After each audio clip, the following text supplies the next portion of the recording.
이 이야기는 나중에 하기라고. 남편이 갑작스럽게 꺼낸 이야기가 당황스러웠지만 우선은 엄마에게 한시라도 빨리 가는 일이 더 중요했습니다.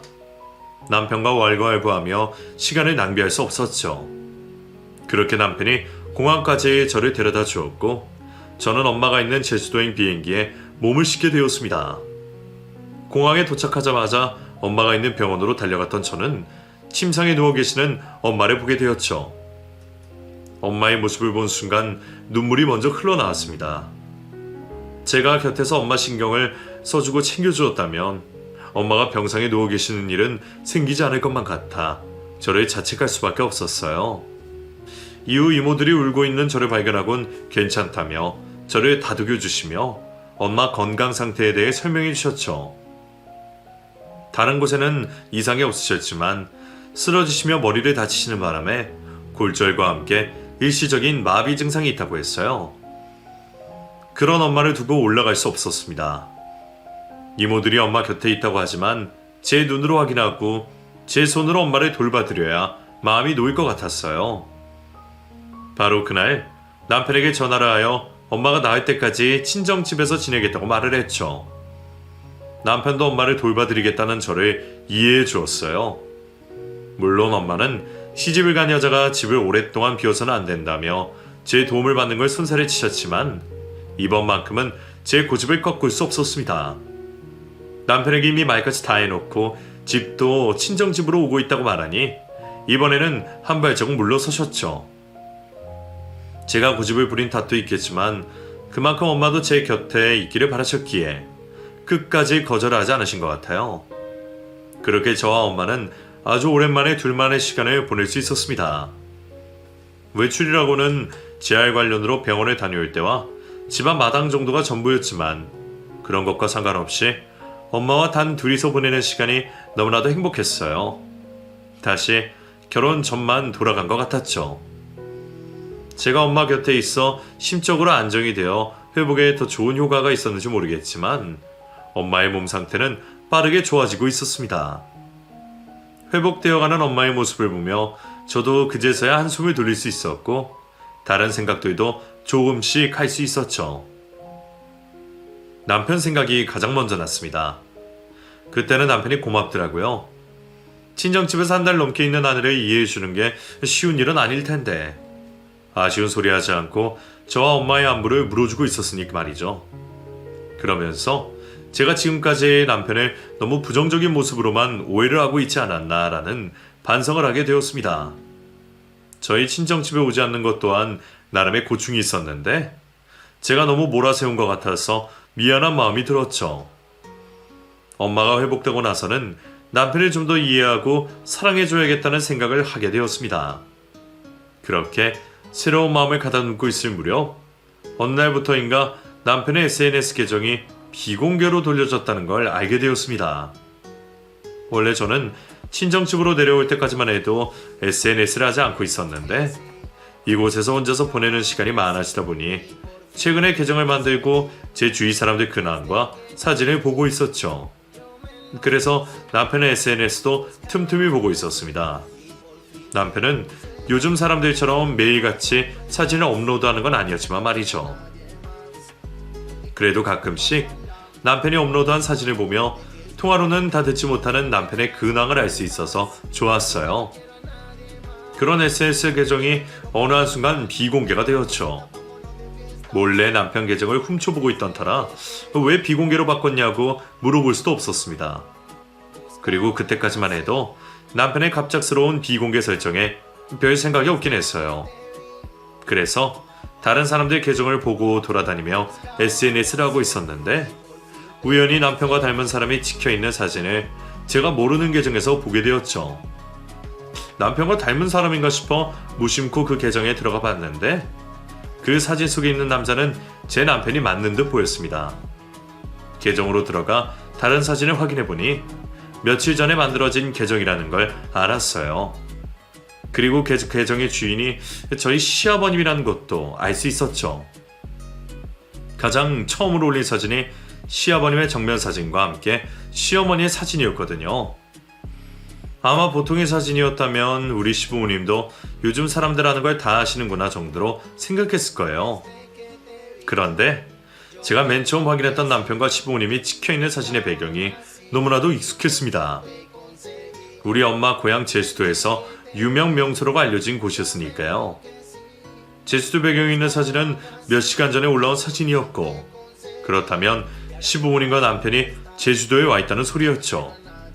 저는 시아버님 계정으로 추정되는 곳의 사진을 더 면밀하게 보게 되었습니다. 그리고 가족들 모두가 비행기를 타고 제주도에 왔다는 것도 알게 되었죠. 분명 남편은 저에게 비행기 공포증이 있다고 말했어요. 그 이유로 인해 우리 엄마가 쓰러지셨다고 했을 때도 가지 못하겠다며 말을 했던 사람이었죠. 남편이 저에게 거짓말을 한 것에 대해 확정을 짓기 전에 한번 확인해 보려고 했습니다. 전 남편에게 아무것도 모르는 것처럼 전화를 걸었어요.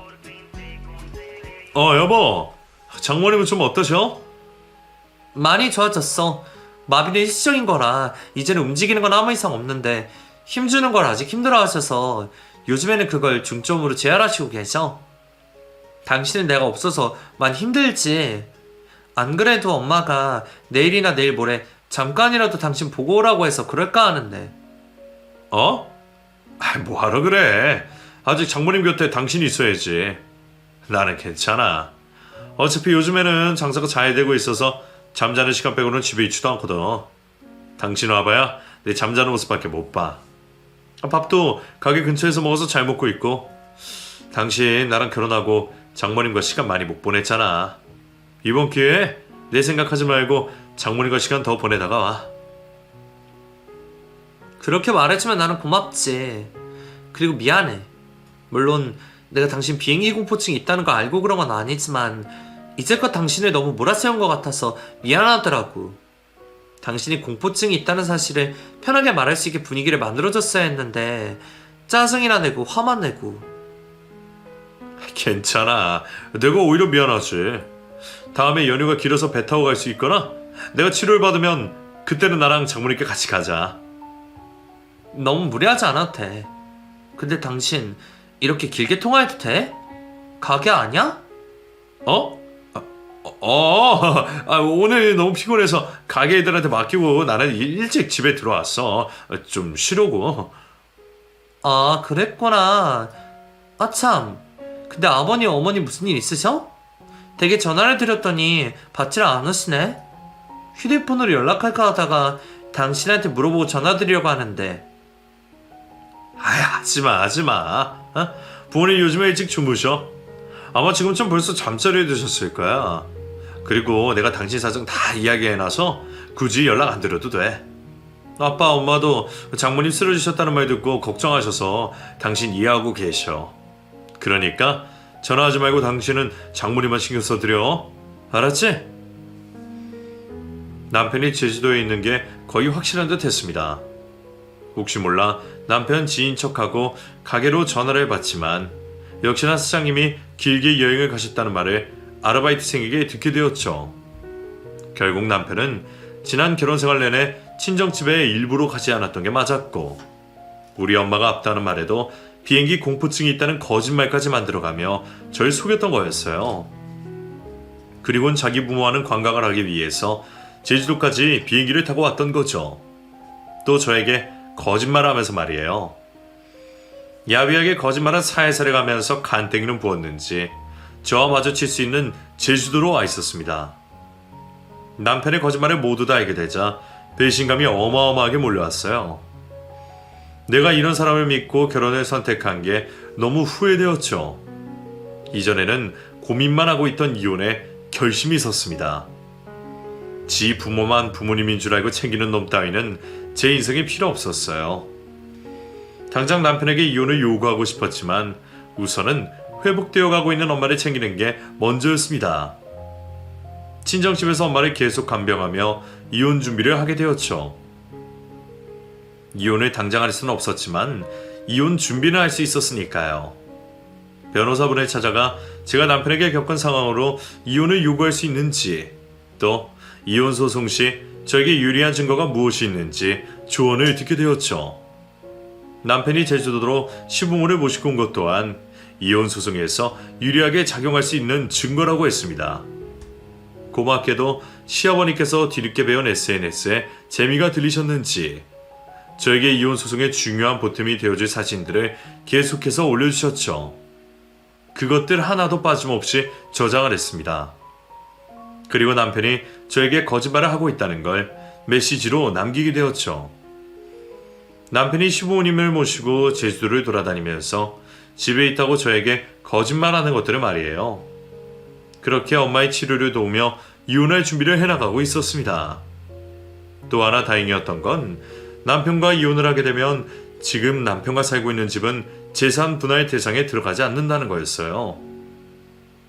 사실 이 부분이 이혼을 망설이게 하는 이유 중 하나이기도 했습니다. 어쨌거나 우리 엄마가 고생해서 모신 돈으로 구해준 집인데 이걸 남편과 나누게 된다면 이보다 억울할 수는 없잖아요. 그런데 결혼 전 제 명의로 엄마에게 도움을 받고 산 부동산이라 이혼을 하더라도 제가 온전히 제 명의로 가져갈 수 있다고 했어요. 정말 다행이지 싶었습니다. 사실 결혼 전 제 명의로 구입한 후에 남편이 공동 명의로 아파트를 돌리자고 몇 번이나 말을 했거든요. 평생 같이 살 부부인데 네 재산 내 재산 나누면 어떡하냐며 계속 징징거렸죠. 그때 남편 말을 듣지 않은 게 얼마나 다행인지 정말 10년 감수했어요. 준비를 다 마치고 보니 남편과 이혼하는데 제가 손해보는 건 없어 보였습니다. 이미 흘러버린 시간을 지회하고는 말이죠. 계속 시간을 끌어봤자 좋을 건 없다고 생각했던 저는 엄마가 어느 정도 회복이 된 걸 확인한 후에 집으로 돌아가 남편에게 곧바로 이혼을 해달라고 요구했죠.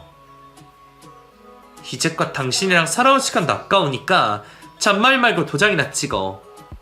당신 집에 오자마자 무슨 소리를 하는 거야? 도장이라니. 우선 나도 조용히 끝낼 수 있는 기회를 주는 거야. 합의 이혼이 안 되면 바로 소송 들어갈 거니까 우리 마무리라도 좋게 끝내자. 이게 뭐야? 협의 이혼 확인 신청서? 당신 지금 뭐 하는 거야? 우리 사이에 무슨 일이 있었다고 이혼을 해? 당신 설마 제주도 내려가서 남자라도 생긴 거야? 지금 뭐라고 하는 거니? 내가 언제 남자 생겼다고 했어? 내가 너처럼 뻔뻔하게 거짓말하면서 누굴 속이는 사람으로 보여. 내가 요구하는 이혼 전부 다 당신에게 문제가 있어서 요구하는 거야. 당신 잘못 때문이라고. 내가 무슨 잘못을 했다고? 가게 사정이 어려서 집에 돈을 좀 못 가지고 왔다만 내가 바람을 핀 것도 아니고 그렇다고 당신 가둬둔 것도 아니잖아. 나 당신 한 달 반 가까이 장모님 댁 내려가 있는 것도 이해해준 남자야. 그럼 내가 뭘 잘못했는데? 그거야. 내가 없으면 마음대로 살 수 있었으니까 그랬겠지. 내가 없는 동안 뭐라고 돌아다니는지 궁금해서 카드 명세서 봤더니 가게 끝나기도 전에 술 퍼먹고 친구들과 놀러 다닌다고 살만 났더구만. 그거는 내가 이해해줄 수 있어. 내 부재 때문에 그렇게 된 거니까. 근데 당신 나한테 거짓말했잖아. 우리 친정 관련해서. 당신 명절 아니더라도 우리 친정 집에 내려간 적 있어? 맨날 말로만 장모님 우리 장모님이라고 하지. 진심으로 생각한 적 있냐고. 그거야 내가 말했잖아. 나 비행기 공포증 때문에 그렇다고. 전에도 말한 거 가지고 왜 이래? 그래, 그때 정말 그런 줄로만 알았지. 나도 당신이 그렇다고 하면 이해하려고 했어. 근데 당신 2주 전에 어디 갔다 왔어? 당신 부모님들과? 뭐? 2주 전이면 그게 그러니까 간땡이도 크지. 내가 있는 제주도 왔더라. 나한테는 말도 하지 않고. 우연이라도 너 마주치면 어쩌려고 그랬어? 아니다. 그래서 부쩍 내 안부를 물으며 뭘 하고 있는지 어디에 있는지 물어왔던 건가? 그래, 부모님 모시고 여행할 수 있지. 근데 당신 못 타고 제주도 왔는데 비행기 타고 왔잖아. 우리 엄마 쓰러졌을 때는 비행기 공포증이 생기고 너네 부모랑 탈 때는 공포증이 사라지냐? 여보 그게 아니라 우리 부모님이 제주도는 꼭 가보고 싶다고 하셔서 그러니까 알았어. 내가 잘못했어. 가게 일이랑 부모님 챙기는데 힘이 들어서 멀리 계시는 장모님까지 챙기는 건 무리라고 생각했어. 내가 반성하고 앞으로는 장모님도 챙길게. 그러니 이혼 이런 얘기를 하지 말자. 아니, 이혼할 거야. 당신만 힘들어. 나는 당신 본인 챙기는 게 쉬운 일인 줄 알아. 당신만 효자 되고 싶겠냐고. 효자 되고 싶으면 당신이 지금처럼 알아서 잘 챙기든가. 왜 나까지 강제로 당신 본인 챙겨야 하는데? 당신은 우리 엄마 챙겨주지도 않으면서 결혼하고 단 한 번에 우리 엄마에게 얼굴 비치지 않았어. 그러면 통화라도 자주 했니? 그것도 아니잖아. 생일이면 겨우 몇만 원 되지 않는 건강보조식품 보내고 지 부모 생일에는 몇십 몇백만 원짜리 선물 나 몰래 하고 또 왜 내가 내 생일날에 너네 부모한테 미역 굴고 먹여야 해? 너네 부모가 나 태어나는데 무슨 고생을 했다고. 먹으면 내가 먹고 우리 엄마가 먹어야지. 이제 더는 이런 생각 못해. 우리 엄마 이런 대접 받지 않게 못하게 한다고. 합의이혼 아니면 자, 여기 이혼 소송할 거니 그렇게 알고 있어. 그리고 여기 우리 엄마 돈으로 구한 내 집이니까 당장 나가. 남편은 그제서야 사태를 파악하고 저에게 잘못을 싹싹 비로왔습니다. 그럴 것도 만약 저와 이혼을 하게 된다면 저와 달리 손해볼 게 아주 많은 남편이었거든요. 저희가 신혼집을 구하려고 했을 때 저희 엄마의 갑작스러운 도움을 받게 되었던 남편은 원래 신혼집을 구할 때 쓰려던 돈을 장사하는 데 더 투자를 하게 되었어요. 그런데 생각도 없이 큰 가게를 임대한 탓에 손님이 있어도 썰렁해 보였고 장사가 잘 안 돼 보이는 효과만 있었죠.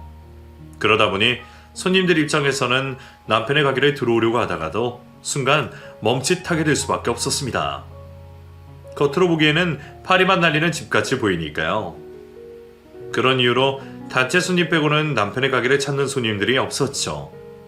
투자를 했던 만큼 그에 걸맞은 기대 수익이 나지 않고 있었던 상황이었습니다. 남편은 안 그래도 장사로 힘든 상황에서 저와 이혼까지 하게 되면 경제적으로 힘들 수밖에 없었죠. 그런 이유에서 어떻게 해서든 제 마음을 돌리고 이혼만은 막아보겠다며 저를 붙잡았죠.